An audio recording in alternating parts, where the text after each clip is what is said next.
It's a large consolidation in the steel sector. Tata Steel joins hands with ThyssenKrupp to become the #2 player in Europe only after ArcelorMittal. Mr. Koushik Chatterjee working on this deal for a very, very long time. Many congratulations for that. My colleague Nigel is also here with us for the questioning. My first question, Mr. Chatterjee, of course, this deal will serve a lot of purposes in terms of strengthening your position in Europe. Steel is a cyclical business. But one big thing, one big takeaway could be that it comes at an opportune time where you can deleverage your balance sheet, get some solace out of that debt situation from Europe, and also have enough firepower to buy out in India where there are so many opportunities presenting themselves. Yes, I think it's, so first of all, as far as the industrial strategy or the industrial concept is concerned, we obviously were looking at how do we strategically position Tata Steel Europe in a manner such that it becomes more sustainable, it gets a better profile in the market, and combines with a very strong player. So Thyssen Steel is a very well-known old company with a similar value systems as Tata Steel or Tata Group. Has a long heritage in the steel industry, and the complementarity in terms of the assets, the profile of the company, and the cultural fit, being a institution with long heritage, was very, very striking. And that's why, you know, we took our time, both companies, and worked together in terms of shaping this combination. And I think we have set in place a very strong industrial foundation in the European steel industry, not just for these two companies, but I think it's a big step in the industry itself, because a combination of #2 and #3 with very good assets in Immouden and Duisburg, and a very restructured asset base in Port Talbot. So I think we are have very strong legs as far as this joint venture is concerned, and therefore I think it was important for us as shareholders of this proposed JV to commit to the long term, commit to this new joint venture. Both companies have lent their names, so it's ThyssenKrupp, Tata Steel, and therefore we are committed to make a success out of it. Before we go to the nitty-gritties of this transaction, so my second part of the question that I asked you, consolidation is required in India as well, and you can be a good, strong consolidator. How are you positioned for that now? You see, Tata Steel is a company which has its own preeminence in the, not only in India but global steel industry. You know, the Jamshedpur plant is a kind of a benchmark plant for many in the industry. Because of not only what we produce, but how we produce and the way we manage our ecosystem or engage with our ecosystem and communities. So we are very well positioned to grow. We have grown beyond Jamshedpur in Kalinganagar. We have set up one of the largest greenfield steel facilities in recent times, which has the capability and capacity to grow multiple times than its 3 million tons. We have the land, and we have a very good layout where we can keep adding on a modular basis. So I think organic growth is always in control, and we can always do it in the manner in which we want to do. The current environment provides some opportunity for inorganic growth, and we are watching the developments closely. You're keenly looking at... yeah, we're watching it very closely, and we will take appropriate steps. Any kitty you have set aside for this time? Kitty can always be set aside, not a problem, because I think the issue is, it is about the fitment to strategy, it is the quality of assets, it is the attractiveness of the business, and how do we actually create value for those assets and for ourselves. So I think we are watching it. The process is clearly in the initial to mid stages in many ways, but we have got a deep engagement in understanding many of these businesses. And in those efforts, Tata Sons chairman also said that there will be full support coming in from the deep-pocketed parent company. Yeah, absolutely. I think you know, Tata Steel and Tata Sons have will work together, as Chandra mentioned very clearly, and I think we have been working together even in the European transaction, and we want to ensure that Tata Steel continues to have its preeminence as far as the growing market in India is concerned, specifically in some of the chosen sectors that we are in. And therefore, it's an endeavor of Tata Steel to grow aggressively in India, without doubt. Well, Mr. Chatterjee, let's focus on the debt. At the start of this year, the debt was roughly around 10 to around $11 billion approximately. 2.5 million euros is what you're going to be transferring. So that works around to around 2.8 billion USD, if I put it at that. If you could tell us, sir, break that up for us. 2.8 will be transferred to the JV. How does the remainder of the debt pan out? So, of the balance debt, there will be some element of debt which is also being related to the JV but will unwind, because there are working capital supports and lines. How much is that?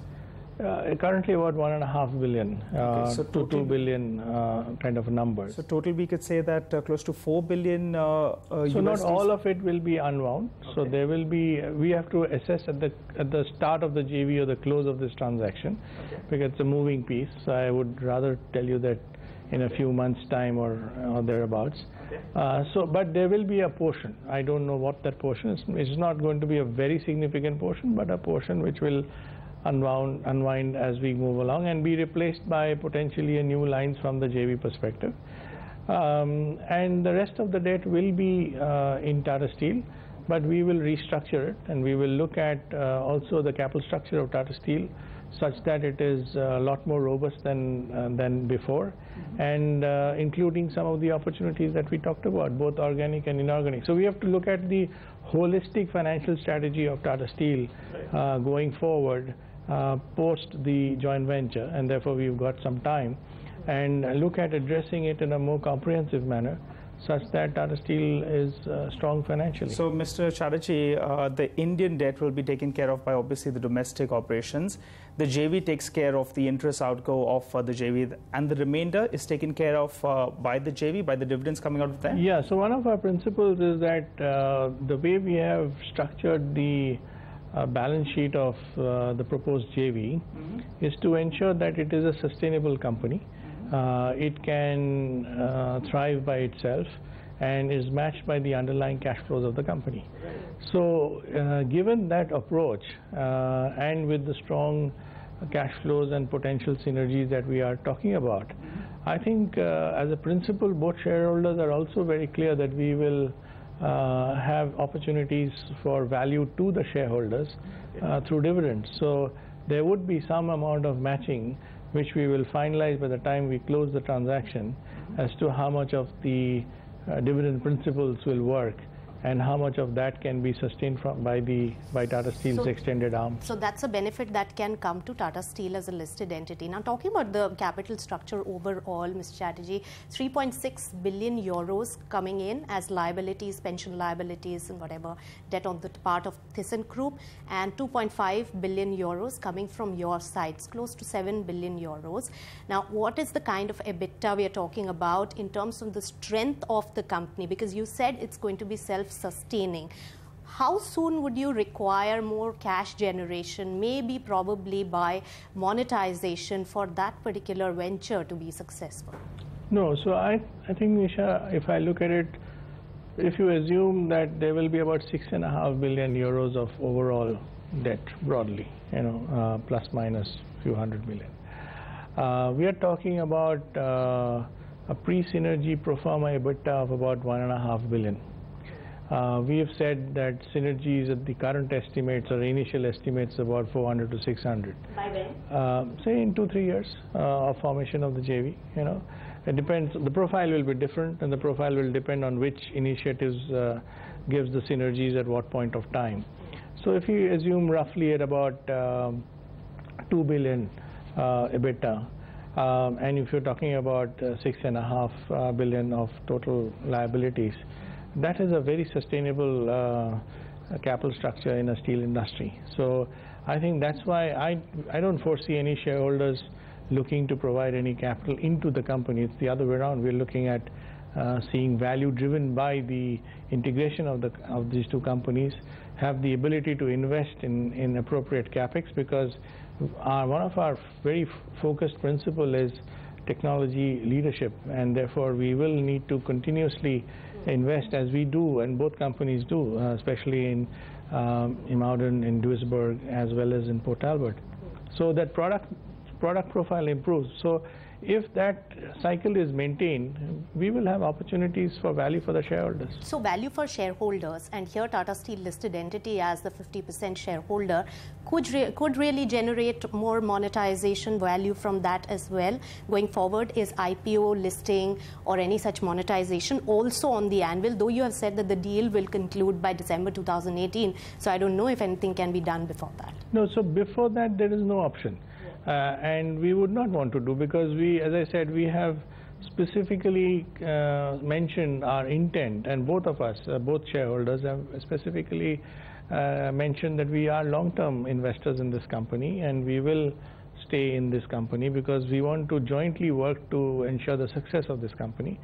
And therefore monetization is not something which is a short-term target, because it's part of a strategy of an investment, and then you decide whether you want to be listed or not listed.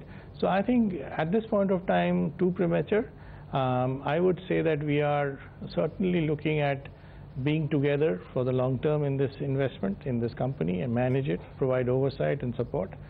At any appropriate time, if there are opportunities or if there is a need, or if the strategy of the company that we jointly believe requires that, one will have to discuss and think about it. What about if either of the parties want a bigger chunk of that? You're currently all at 50-50%. Is there any option in place where either of you all could go ahead and increase your stake? Is there any clause as of now? No, so I wouldn't want to talk about the specifics of the MOU, but as I said, that our intent is inter se we are 50-50, and that's how we want to leave it. A lot of discussions and finalization will happen in the next stage when we get into the definitive positions. But this is about being equal partners. The principle is very clear. Now, sir, you were talking about some inorganic growth. So we have the domestic business that's at roughly around 13 million tons. Europe is at around 12-13 million tons. Going ahead, there are opportunities both in Europe as well as in India. What looks better? And if in India, does the east or the west of India look better, because you have assets on both sides? So as far as Europe is concerned, I would only say that our first priority and our primary priority now is to get into a stage of the joint venture, which is by the process of the next stage, the diligence, the negotiations, the antitrust and all of that. We've said it will be about 12 months from where we are or thereabouts. Do you foresee shedding any of the assets as of today because of We will have to look approvals? at the whole antitrust process. I can't talk about, these are regulatory run processes. We have looked at public data and Eurofert data and so on. But I think I would rather wait for the antitrust process to go and give us the guidance. So you don't foresee at the moment any problem, because you're a large company with 12% market share in Europe, you're number 2. So you don't foresee anything at this point? No, I don't. As I said, based on the public data that we have seen, we don't see anything very significant. But this is a regulatory run process, so we would provide that regulatory process. With that, thank you so much for all your time, and many congratulations again. Thank you very much. It's a goodbye, and thanks for watching us. Both Nigel and I have tried to sum it up for you. Thanks so much.